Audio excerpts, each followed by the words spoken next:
Hi viewers, welcome to our channel. ప్రస్తుతం మనతో పాటు టీడీపీ స్పోక్స్ పర్సన్ సూర్యదేవర్ లత గారు ఉన్నారు. వారితో ఒకసారి మాట్లాడదాం. నమస్కారం మేడం.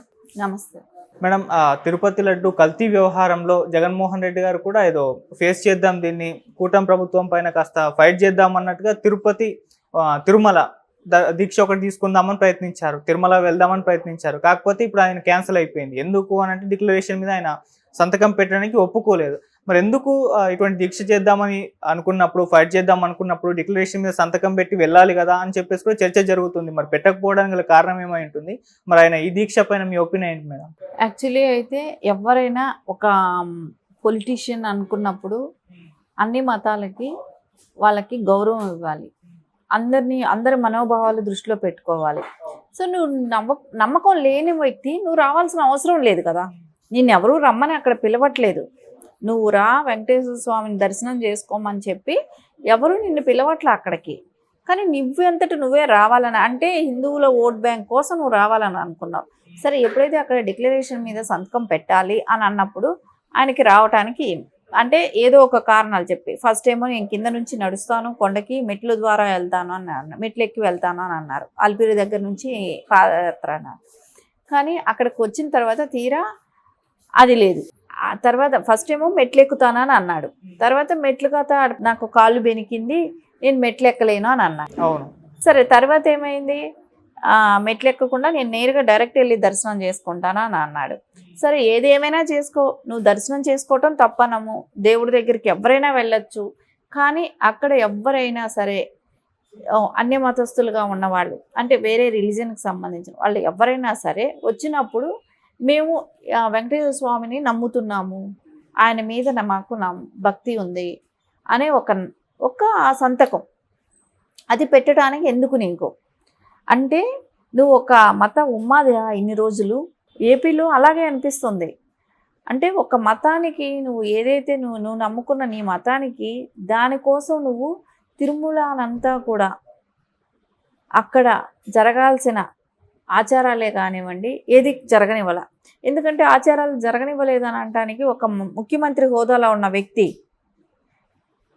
ఆ పట్టుబట్టలు తీసుకెళ్ళినప్పుడు సతీ సమేతంగా వెళ్తారు. సో అది కూడా అక్కడ జరగలేదు. 5 సంవత్సరాలు నేను నా నెత్తిన పట్టుబట్టలు పెట్టుకొని నేను వెంకటేశ్వర స్వామి వారికి తీసుకెళ్ళాను అని అంటున్నావు. నువ్వు పద్ధతిగా చేయలేదని ఫ్రమ్ ద బిగినింగ్ నుంచి చెప్తున్నావు. అది పద్ధతి కాదు అనేది ఫస్ట్ నుంచి చెప్తున్నారు. కాకపోతే నీకేంటంటే నువ్వు ఒక సీఎం అనే ఒక అహంభావంతో నేను ఏం చేస్తే అదే కరెక్ట్ అనేటట్టే చేసావు.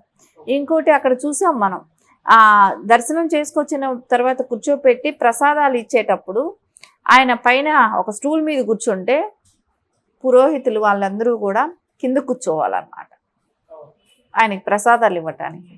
ఇది ఎక్కడా జరగలేదు ఇప్పటి వరకు. అంటే ఆచారాలని, హిందూ ఆచారాలను కూడా ఈయన మార్చేసేయాలని చూడటం. ఇంకా మనం చూసాం ప్రసాదాల్లో ఏ రకంగా అయితే కల్తీ నెయ్యిని కలపడం.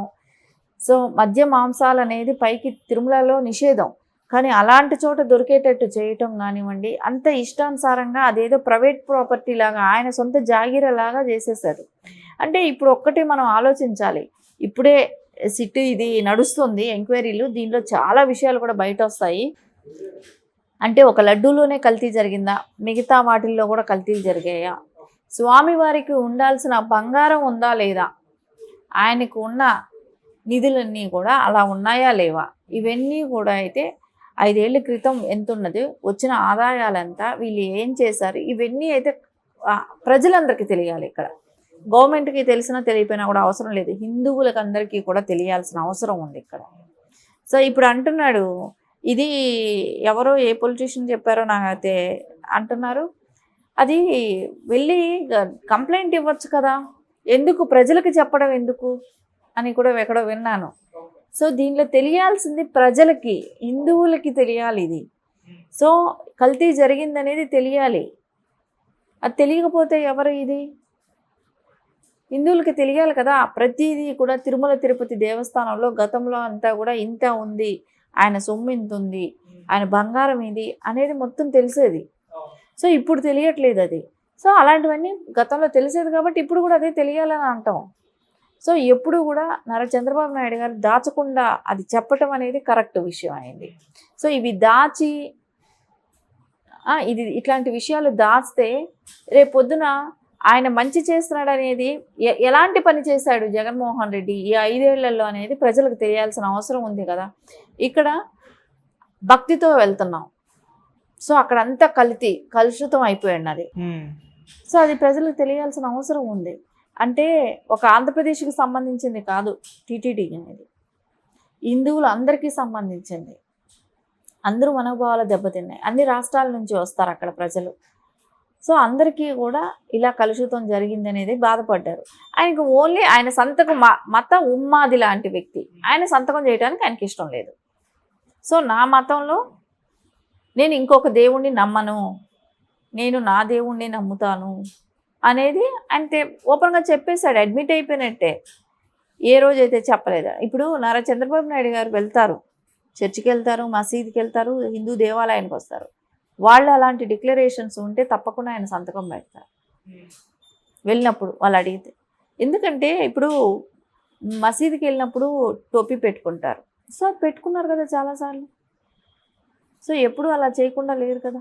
సో ఇప్పుడు ఒక గుడికి వెళ్ళినప్పుడు వాళ్ళ ఆచారాలు ఏంటో, వాళ్ళ మతాలకి సంబంధించిన ఆచారాలు ఏముంటే అవి పాటించగలిగినప్పుడు అక్కడ ఖచ్చితంగా అక్కడికి వెళ్ళాలి, పాటిస్తాం అనుకున్నప్పుడే వెళ్ళాలి. సో నువ్వు రాకపోతే నష్టం లేదు, నిన్ను రమ్మని ఎవడో అడగట్లేదు, స్వామివారికి నువ్వు రప్పించుకోవటం ఇష్టం లేదు కాబట్టి నీలాంటి వ్యక్తి నువ్వు అజమాయిషితో వచ్చావు. అప్పుడు కూడా స్వామివారు రమ్మంటే రావటం కూడా కదా, అజమాయిషితో వచ్చినట్టే కాబట్టి ఈరోజు చూడు స్వామివారు నిన్ను రానివ్వట్లే అక్కడికి. ఓకే, ఇవన్నీ కూడా ఈరోజు ప్రజలందరికీ కూడా ఒకటే అనిపిస్తుంది, ఇది ఖచ్చితంగా దేవుడి దగ్గర వీళ్ళు అన్య మతస్థులుగా ఉన్నది. అక్కడ అక్కడ అన్ని రకాలుగా కూడా ఉద్యోగ అవకాశాలు కూడా వాళ్ళకే ఇచ్చారు. ఎందుకంటే హిందూ మతం మీద నమ్మకం లేని వాళ్ళకి హిందువులు వేసే ఉండిలో వేసే డబ్బులన్నీ కూడా అన్ని మతస్థులకు పంచడమా, వాళ్ళు చర్చిలు కట్టించుకోవటానిక కాదు కదా. సో దేని డబ్బు దానికే వాడాలి. అంతేగాని నేను ఒక రిలీజన్లో ఉన్నాను, ఆ రిలీజన్కి నేను తీసుకెళ్ళి పెడతాను అనేది ఒక సీఎం స్థాయిలో మాజీ సీఎంగా ఉన్న వ్యక్తికి అది కరెక్ట్ కాదు. సో అది ఈరోజు డిక్లరేషన్ అడగటం అనేది, సో హిందువులు అక్కడ ఒక సీఎం చెప్తానో ఇది చెప్తానో కాదు కదా. ఇప్పుడు నారా చంద్రబాబు నాయుడు గారు డిక్లరేషన్ మీద సంతకం పెట్టిస్తాను పంపించమని ఆయన ఏం చెప్పరు. టీటీడీ బోర్డు ఉంది, దానికంటూ కొన్ని రూల్స్ ఉన్నాయి, ఆ రూల్స్ ఫాలో అవ్వాలి, ఎవరైనా ఫాలో అవ్వాల్సిందే. సో గతంలో అబ్దుల్ కలాం లాంటి వాళ్ళు పెట్టారు కదా, వాళ్ళకన్నా గొప్పవాళ్ళ వీళ్ళు. సోనియా గాంధీ గారు పెట్టారు కదా, సో వాళ్ళకన్నా గొప్పవాళ్ళు ఏం కాదు కదా. ఆవిడ మరీను ఆ రిలీజన్లో అక్కడ ఆ దేశాల్లో పుట్టిన ఆవిడ కదా. అలాంటి ఆవిడ నేను నమ్ముతున్నానని వచ్చి ఇక్కడ సంతకం పెట్టారు కదా. సో ఆయన చూసినప్పుడు ఈయనేం పెద్ద గొప్పని ఫీల్ అవటం అవసరం లేదు. కానీ ఆయన మత ఉమ్మాది అనేది అయితే ఇప్పుడు మనకు అర్థమైన విషయం. నేను మానవతావాదిని అని అంటాడు. ఏ రకంగా మానవతావాది ఆయన? ఎవరికి ఏం చేశాడని మానవతావాదిగా? ఈ 5 ఏళ్లలో ఎంతమందిని హింస పెట్టాడు, ఈ 5 ఏళ్లలో ఎంతమంది మహిళలతో ఎట్లా బిహేవ్ చేశాడు. అమరావతి ఉద్యమం అప్పుడు ఎంతమంది మాస్క్ అడిగిన దానికి చంపావు అన్యాయంగా. ఏ రకం అంటే లిక్కరు ఏ రకంగా తయారు చేశారు, కల్తీ మద్యంలో ఎంతమంది చనిపోతూ ఉంటే నువ్వు కోట్లు కూడగొట్టుకున్నావు కదా, కూడబెట్టావు కదా. నువ్వు మానవతావాదిగా? మానవతావాదులు ఎట్లాంటివైనా చేస్తారు. ఆయనకి మతం ఇంపార్టెంట్ కదా. మతం ఇంపార్టెంట్ కాదన్నప్పుడు ఆ క్రిస్టియానిటీ వదిలేయవచ్చు కదా. నాకు మతం లేదు మానవత్వం ఉందన్నప్పుడు అది కూడా వదిలేయి. నేను ఏ మతానికి సంబంధించిన వాడిని కాదని చెప్పు కదా. నేను నా మతాన్ని నేను 4 గోళ్ల మధ్యలోనే చదువుకో, నువ్వు చర్చికి వెళ్ళు, తప్పు లేదు. ఎవ్వరు మతానికి వాళ్ళు విలువించుకోవటంలో తప్పు లేదు. కానీ నువ్వు రాకపోయినా నష్టం లేదు. కానీ నువ్వు అక్కడ అపవిత్రం చేసింది ఒకటి తప్పు. నేను వస్తానని అక్కడ మాటలు చెప్పి అక్కడ అక్కడ వాతావరణం ఎలా అయిపోయింది, ఎంత సెక్యూరిటీ, ఎంత ఇది. వైసీపీ నాయకులంతా అక్కడికి వచ్చేసేయటం, ఒక రోజంతా ఏదో యుద్ధ వాతావరణం లాగా క్రియేట్ చేసావు కదా. అలాంటివి చేయటం తప్పు కదా. నువ్వు హిందువుల టెంపుల్ మీద యుద్ధానికి వస్తున్నావా?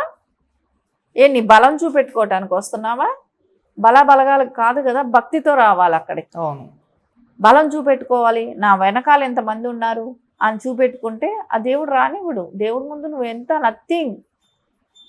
నువ్వైతే ఏదంటే అనుకుంటున్నావు నా దేవుడే దేవుడు అని, నీ దేవుడే దేవుడు కాదు, అన్ని దేవుళ్ళు ఒకటే. ఆ దేవుడు కూడా క్షమించడు. అచ్చమైన క్రిస్టియన్స్కి అలాంటివి లేవు, తెల్లాళ్ళకి లేదు అది. వాళ్ళకి భారతదేశంలో పుట్టిన ఇలాంటి వాళ్ళకే ఉన్నాయి, మత ఉన్మాదుల్లాగా ఉన్నారు.